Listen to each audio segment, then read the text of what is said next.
Shalom dan selamat pagi. Mari kita bersama-sama datang kepada Tuhan dalam doa dan perenungan firman Tuhan. Kita berdoa.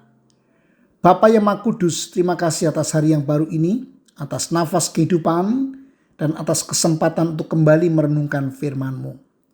Kami bersyukur karena kasih dan anugerah-Mu selalu menyertai kami. Sebelum kami memulai aktivitas hari ini, kami ingin mendengarkan suara-Mu dan memahami kehendak-Mu dalam hidup kami. Bukalah hati dan pikiran kami, ya Allah, agar firman-Mu mengubah kami, membimbing kami, dan menuntun kami kepada jalan yang benar. Dalam nama Yesus Kristus Tuhan kami berdoa. Amin. Yesaya 59 ayat 2 mengingatkan kita bahwa dosa memisahkan kita dari Allah.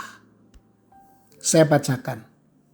Tetapi yang merupakan pemisah antara kamu dan Allahmu ialah segala kejahatanmu.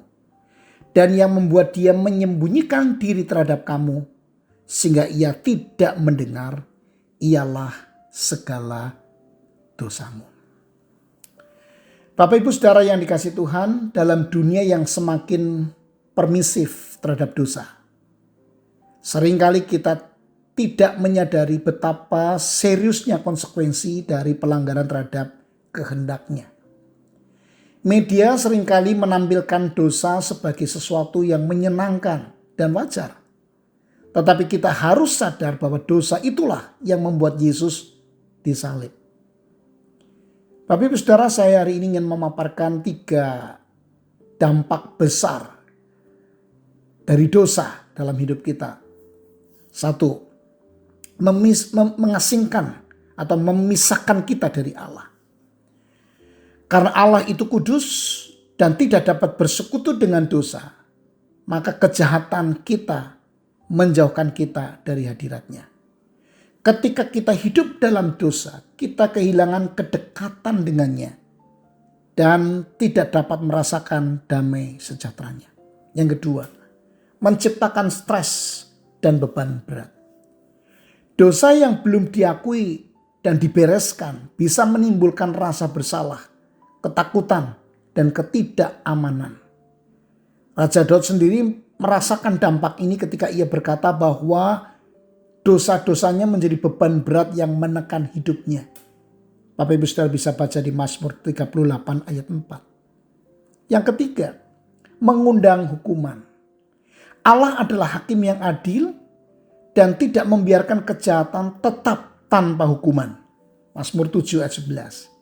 Setiap dosa yang kita lakukan membawa konsekuensi, baik secara rohani maupun jasmani. Kita mungkin berpikir bahwa masalah terbesar dalam hidup kita adalah hal-hal eksternal seperti pekerjaan, kesehatan, atau hubungan. Tetapi sebenarnya masalah terbesar kita adalah pertentangan kita atau permusuhan kita dengan Allah. Ketika kita tidak hidup dalam kehendak-Nya, hidup kita dipenuhi dengan pergumulan dan kekacauan. Namun ada kabar baiknya, Bapak Ibu Saudara.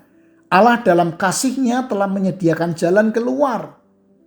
Melalui pengorbanan Yesus di kayu salib, kita dapat menerima pengampunan dan dipulihkan dalam hubungan dengannya.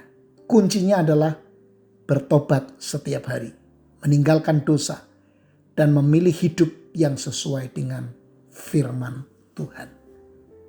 Mari kita berdoa. Bapa yang penuh kasih, kami mengakui bahwa kami adalah orang berdosa yang sering kali menjauh dari-Mu. Kami menyesali segala pelanggaran kami dan mohon pengampunan-Mu. Tolonglah kami untuk hidup dalam kekudusan dan menjauhi dosa yang menghalangi hubungan kami dengan-Mu.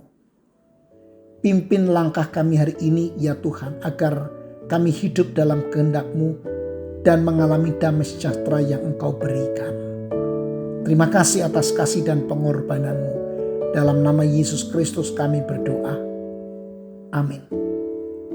Selamat beraktivitas, Tuhan Yesus memberkati kita.